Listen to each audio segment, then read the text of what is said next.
Olá! Hoje a nossa aula é a continuidade sobre a crise de 1929, né? A primeira grande crise do capitalismo, e essa aula ela vai já dar entrada ao nosso próximo conteúdo, que é sobre os estados totalitários, né? O que vem a ser esses estados totalitários, que eu vou estar explicando no próximo vídeo, tá? Então, ao final da Primeira Guerra Mundial, a indústria dos Estados Unidos ela estava fortalecida, principalmente porque os Estados Unidos eram um dos poucos países do mundo que tinha condições financeiras de fornecer o que os países europeus estavam necessitando durante o período da guerra. Os Estados Unidos havia se industrializado há pouco tempo e os Estados Unidos tentava, né, se transformar numa grande potência, industrializando, né, e equipando a sua indústria com equipamentos mais modernos e também produzir mecanismos para que a agricultura pudesse se tornar mais forte. Porém, nesse meio tempo, né, a Europa entra em guerra e os Estados Unidos acabam mudando seu foco e se especializando na produção de equipamentos bélicos, as armas, os tanques de guerra, as bombas. Passou a se especializar na produção de alimentos desidratados, enlatados e embutidos que pudessem ser transportados com mais facilidade para o campo de batalha e, consequentemente, também tivessem um tempo de vida maior, né? Coisa que até então não era possível, armazenar e guardar alimentos por muito tempo por causa da deterioração dos mesmos. E isso fez com que os Estados Unidos, então, acabasse se especializando nesse setor de alimentos e, consequentemente, também de medicamentos, né? Porque a guerra estava acontecendo na Europa, eles precisavam fazer com que esses produtos eles fossem levados para a Europa com uma certa rapidez, mas eles também precisavam que esses produtos se conservassem.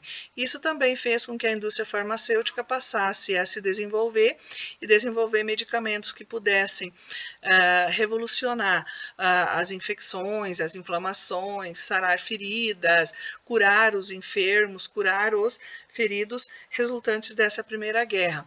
Só que os Estados Unidos acabou não se preocupando muito com essa questão no pós-guerra. Quando terminou a Primeira Guerra Mundial, os Estados Unidos passou de país devedor aos países europeus, né, porque ele havia comprado esses equipamentos para se industrializar dos países europeus antes da guerra. E ele devia esses equipamentos para os países europeus. Quando a guerra termina, os Estados Unidos já havia pago sua dívida com esses países europeus, fornecendo equipamentos e munições e material necessário para a realização da guerra na Europa, e ele já tinha para receber. Então, ele de país devedor, ele passou a país credor dos países da Europa. E isso fez com que os Estados Unidos começassem a cobrar a sua dívida, e os países europeus, logicamente, começaram a se reerguer novamente, a comprar mais equipamentos dos Estados Unidos, e na sequência passaram a devolver esses recursos que os Estados Unidos tinha para receber dos países europeus. E isso fez com que o governo e a própria indústria e a agricultura, eles não se atentassem a um pequeno fator, né, que é a questão da superprodução. Você não pode produzir mais do que o mercado consumidor absorve. E até então, o mercado consumidor estava absorvendo toda a produção dos Estados Unidos, mas como os países europeus, eles começaram a se reconstruir, eles começaram a produzir seus próprios equipamentos e eles passaram a não consumir mais toda a produção dos Estados Unidos e nem internamente ele conseguia vender toda essa produção, a indústria acabou ficando super lotada, né, ou abarrotada de produtos que o mercado consumidor não absorvia. Um exemplo que eu gosto de utilizar são os equipamentos, os eletrodomésticos que a gente tem dentro da nossa casa, para ficar mais fácil para entender. Por exemplo, uma geladeira. Você não troca de geladeira a cada 2, 3 meses ou a cada 6 meses, logicamente, se ela não der problema, né? Mas isso é um exemplo, né, de um produto que a indústria produz e ela não tem um mercado consumidor tão ávido por consumir esse determinado produto, né? A geladeira, por exemplo. Tem pessoas que têm geladeiras há mais de 20 anos dentro de casa funcionando perfeitamente. Então, há 20 anos essas pessoas não compram geladeira. Então, os Estados Unidos acabou produzindo muito, tanto na indústria quanto na agricultura, e isso ocasionou a superprodução, e essa superprodução, né, acabou fazendo com que esses equipamentos ficassem parados e isso acabou gerando prejuízo. Então, eles compraram, né, a matéria-prima para produzir determinado produto, por exemplo, compraram a matéria-prima para fabricar a geladeira e essa geladeira acabou não sendo vendida. Na agricultura, vendia-se tonelada X de milho, tonelada X de soja para a indústria de alimentos, tonelada X de carne de gado, por exemplo, para a indústria que beneficiava essa carne para mandar para a Europa. Só que isso acabou, né? Lá na Europa, as coisas voltavam à normalidade, os países começavam a produzir lentamente já para atender o mercado interno, então eles acabaram não comprando mais esses produtos dos Estados Unidos. E internamente ele não conseguia absorver toda essa produção, e isso acabou provocando prejuízos tanto para a indústria quanto para a agricultura. E, consequentemente, foi uma crise que acabou sendo ela iniciou nos Estados Unidos, mas ela acabou afetando grande parte do mundo, inclusive o Brasil, porque o Brasil vendia praticamente toda a sua produção de café na época para os Estados Unidos, que beneficiava esse grão bruto do café e o revendia, e quando os Estados Unidos entram em crise, ele não compra mais o café nacional, a produção nacional. E isso fez com que o presidente Getúlio Vargas, na época, ele acabou comprando grande parte da produção dos agricultores para não deixar que eles tivessem um prejuízo tão grande e acabou queimando esse café em praça pública, porque não tinha armazém para estocar esse café, não havia uma indústria que pudesse beneficiar esse grão e transformar ele, né, para que ele pudesse ser conservado e armazenado, e então ele comprou o café e acabou tacando fogo nele. E isso também acabou provocando prejuízo para os cafeicultores aqui no Brasil, né, porque o governo comprou ele a um preço menor do que eles vendiam para o mercado norte-americano. Então a gente tem assim as principais causas, né? Foi essa superprodução, tanto da agricultura quanto da indústria norte-americana, e com isso houve a quebra da Bolsa de Nova York. Quando essa Bolsa de Valores, né, acabou entrando em crise, muitas pessoas que eram milionárias acabaram extremamente pobres da noite para o dia, porque as ações que essas pessoas possuíam na Bolsa de Valores acabaram perdendo o seu valor, e isso fez com que essa população entrasse em desespero. Então, aqui a gente vê algumas imagens, né, o gráfico da valorização das ações de determinados setores, né, determinadas indústrias e setores agrícolas também, e o desespero da população, né, em frente à Bolsa de Valores, quando descobriram que ela havia quebrado, e o desespero dessas pessoas em frente aos bancos para tentar renegociar dívidas e etc. e tal. O fim do sonho americano, né, que é aquela superprodução, tudo lindo, maravilhoso, a família perfeita, a família feliz, que tinha carro, 2, 3 carros na garagem, casa financiada no banco, que teve que ser devolvida, carro financiado que teve que ser devolvido. Então, fez com que muitas pessoas passassem de milionárias para mendigos da noite para o dia. E, inclusive, dependendo de filas, né, para recebimento fornecimento de alimentos, para receber sopa, para poder se manter. Então, crises mundiais, a crise de 1929 do capitalismo propriamente dito, é uma das primeiras grandes crises de que se tem notícia na história mundial.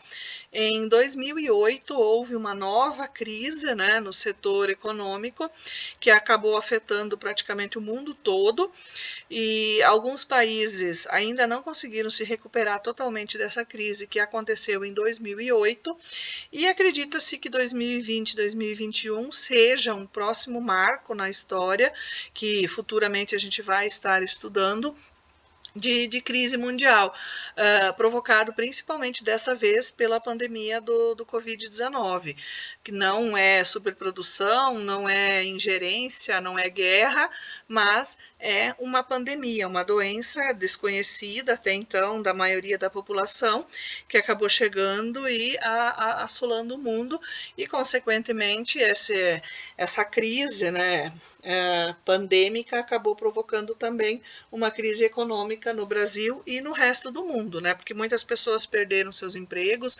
muitas indústrias pequenas ou pequenos comércios acabaram fechando, demitindo 2, 3 funcionários que trabalhavam ali, muitas pessoas decretaram falência já, né, desde o ano passado para cá, e muitas ainda vão acabar fazendo isso, né? A miséria acabou tomando conta de parte da população norte-americana, né? Muitas pessoas passaram a viver dentro dos seus carros, vivendo nas ruas, em casebres, e isso fez com que o governo norte-americano tivesse que, né, tomar medidas para tentar solucionar esse problema, porque o desespero acabava tomando conta da população norte-americana, mercados eram saqueados, comércios eram saqueados, as pessoas não tinham o que comer, não tinham mais aonde morar, e isso acabou provocando então uma reação do governo a essa crise, que é o chamado New Deal, quando o presidente Franklin Roosevelt ele acabou implantando um conjunto de medidas destinadas à superação da crise, e uma dessas medidas era, por exemplo, a geração de emprego, né? Adotando essa política econômica do New Deal, ele acabou tomando conta, então, da questão dos preços dos produtos, tanto industriais quanto agrícolas, e isso fez com que ele passasse a conceder empréstimos a juros baixos, ou muitas vezes sem juros, né, a proprietários agrícolas e também a donos de indústrias, e isso fez com que ele conseguisse, né, fazer com que grande parte desses agricultores e desses industriais eles não decretassem falência.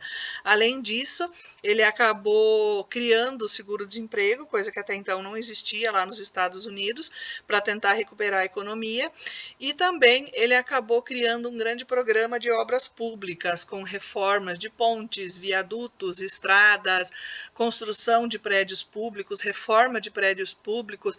Então, o governo acabou investindo em obras que até então ele não iria fazer, mas ele acabou fazendo para que ele pudesse gerar emprego. Além disso, ele também reduziu a carga, a jornada de trabalho. Ele fez com que as jornadas de trabalho, que eram muitas vezes de 12, 16 horas por dia, fossem divididas ao meio para que pudesse gerar mais emprego. Então, onde um funcionário trabalhava 16 horas, ele acabou colocando 2 que trabalhassem 8 horas por dia para poder, então, gerar mais emprego para essa população. E uma população empregada e com salário acaba, então, fazendo com que a economia voltasse a girar, com que a economia voltasse a crescer, e também a população acabasse não se revoltando e não saqueando mais os mercados, as indústrias e etc., né? Então, isso acabou fazendo com que as pessoas com o salário-desemprego, a criação de obras e etc., pudessem ter um lugar para alugar, para morar e para poder sobreviver durante esse período de crise. E aí a gente tem a questão do avanço, né, dos regimes totalitários. O que vem a ser um regime totalitário? É um regime onde o governo, né, ele acaba dominando todos os setores da sociedade. Então, ele domina o setor político, econômico, social, e a população acaba tendo que se submeter a esses mandos e desmandos de um só governante, né? Então a gente tem vários exemplos de regimes totalitários e os principais, né, os mais fortes e os que mais trouxeram consequências para o mundo são o nazismo na Itália e o fascismo na Itália. Desculpa, o nazismo na Alemanha e o fascismo na Itália. Só que isso não quer dizer que outros países europeus não tenham adotado os regimes totalitários. Inclusive aqui no Brasil, durante o governo de Getúlio Vargas, né, que se manteve no poder de 1930 a 1945, muitos historiadores citam esse período também como um regime totalitário ou como um governo totalitário, porque ele não aceitava a realização de eleições, ele sempre arrumava uma maneira de se manter na presidência, né? E isso fez com que esse período da história brasileira também fosse chamado de política totalitária, porque o governo acabou controlando grande parte do Brasil durante esses 15 anos em que se manteve no poder. A Espanha, por exemplo, teve o franquismo, em Portugal teve o salazarismo, né, que também tentou implantar esse regime totalitário, porém, os mais fortes e mais conhecidos e devastadores, infelizmente, foram o nazismo na Alemanha e o fascismo na Itália. Nazismo liderado por Hitler, né, Adolf Hitler, e o fascismo liderado por Benito Mussolini. Só que isso eu vou acabar explicando no próximo vídeo, tá? Mais a fundo no próximo vídeo. E também esses regimes totalitários, a maioria deles acabou sendo implantada por medo dos comunistas, né? E esse medo e essa história de comunismo, hoje em dia está bastante na moda, né? Algumas pessoas se aliar a essas ideias, essas teorias de regimes comunistas, e o medo que o comunismo tome conta do Brasil e etc e tal, né? Então, o comunismo, ele é uma teoria aonde as pessoas deveriam viver de forma mais igualitária e a não diferença abrupta de classes sociais como existe no mundo hoje, né? E o medo dos ricos de ter que dividir com os mais pobres é que faz com que esses regimes totalitários aconteçam. Até o próximo vídeo, gente.